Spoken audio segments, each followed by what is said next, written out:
some noise for Orange Juice in a Blunt. Whoreson, the story of a ghetto pimp.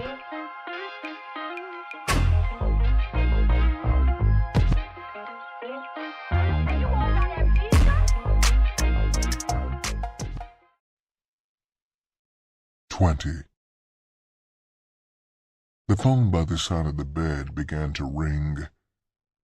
I rolled over and sat up slowly. My head was throbbing from too much liquor and too many pills. Those red devils I'd been taking gave me violent headaches the following morning. For a brief moment, I held my head between my hands, then glanced around for my temporary bed partner. The bed was empty. She departed some time that morning, without my knowledge. Damn, I swore. It was no surprise she was gone. I began to remember flashes of my behavior. No wonder she had left the first opportunity she got. I was beginning to develop an obsession. Some people were hooked on drugs, others had alcohol to worry about. My problem was starting to be an obsession to commit sodomy. I knew I developed the desire while spending those 6 celibate years in prison without a woman, but it was one problem I was going to have to overcome. The shrill ringing of the telephone ended my brief attempt to analyze my strange preference. "Hi, Ruby," I said into the receiver.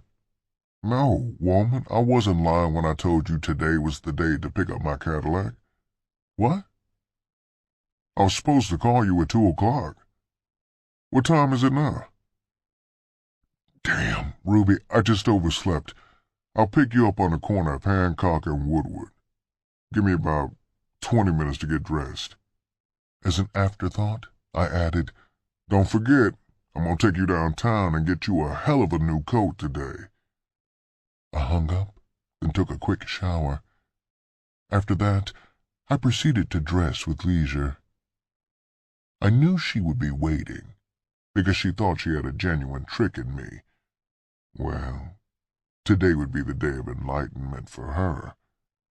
My attire was immaculate, a cold black silk mohair suit with white-on-white long-collared dress shirt and pure silk midnight black tie. I slipped my jewelry on and stared in the mirror. A man's face stared back at me now, not the features of a boy. Golden complexion, not one gained by lying in the sun, but one of nature's gifts, topped off with cold black eyes and jet black hair. A mischievous smile came to my lips, but not to my eyes, when I thought about the game getting ready to go off.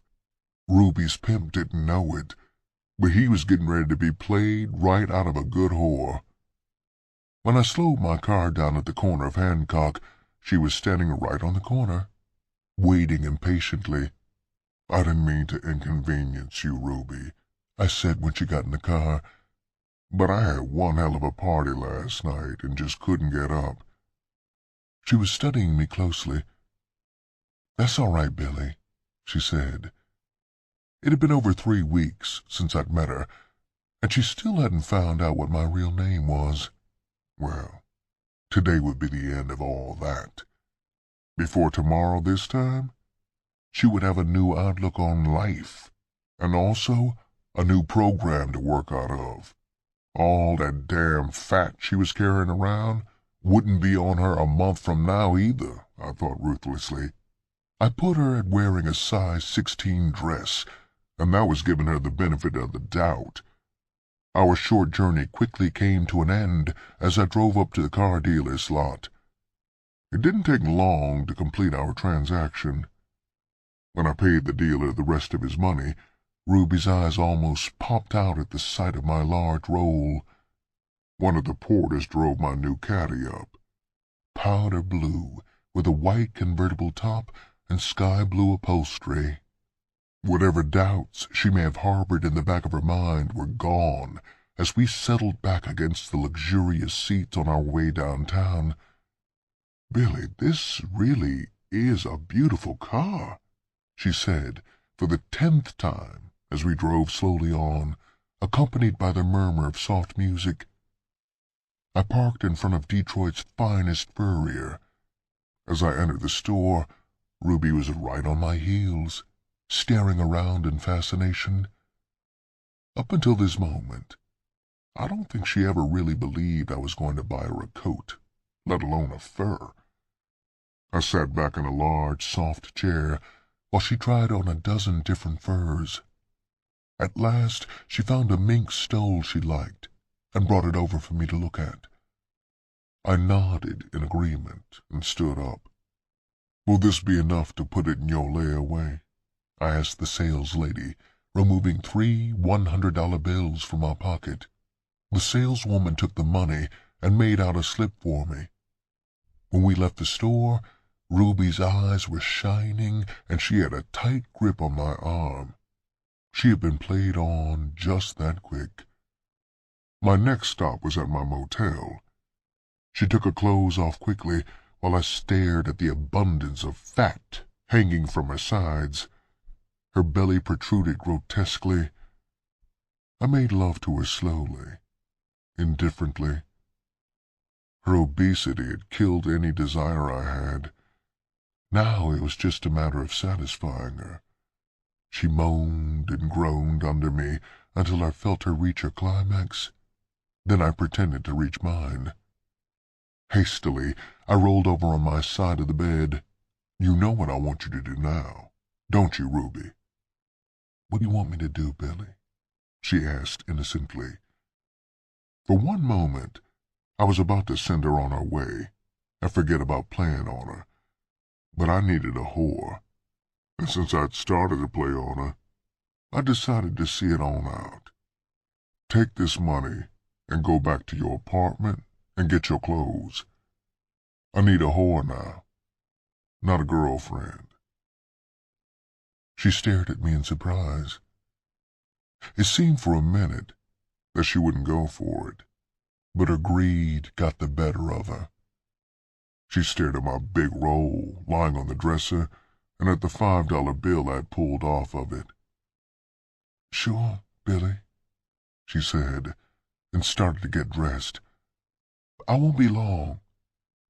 You'll be here when I get back, won't you?" I didn't bother to answer. I just lit a cigarette and watched her squirm as she tried to wriggle all that fat down into her tight dress. It was a sight to behold, and I watched her curiously, wondering if she would make it or not. After she left, I waited 5 minutes, then rushed back downtown and got a refund from the furrier. The saleswoman didn't like it. In fact, she called the manager, but after fat-mouthing for a while, he returned my money. I drove back to the motel thoughtfully. It was going just like I planned, except I hadn't realized she was that fat. Well, there was one remedy for that. She would just have to lose the extra weight, and I was going to see she lost it damn fast. When Ruby returned, carrying her suitcases, I was ready for her. "Oh, Billy," she said, "you should have heard my ex-pep yell when I started to pack my bags. He swore he couldn't live without me." I stared at her coldly. "He should have did more than just run his mouth," I said harshly. My words only amused her. "Shit," she said fiercely. "If that nigga had tried to do something to me, you'd have to call an ambulance for him." Her attitude towards her last pimp was no news to me. It was common knowledge up on the track that her pimp had been scared of her. She had a reputation for being quick and good with a knife, and had been known to cut a few people of both sexes. "But you ain't got to worry about nothing, Billy, honey. I like you. And I know with all that money you got, we ain't gonna have no problem at all getting along." I waited until she had finished speaking before coming off the bed in one smooth motion. The way a man started off pimping a whore was generally the way he ended up. If you didn't make a whore realize that you were the man, she'd end up in the driver's seat, while you'd be more of a bitch in her eyes than a man. My fist landed upside her head in one solid thump. She fell up against the dresser, then slid to the floor, cursing, "You son of a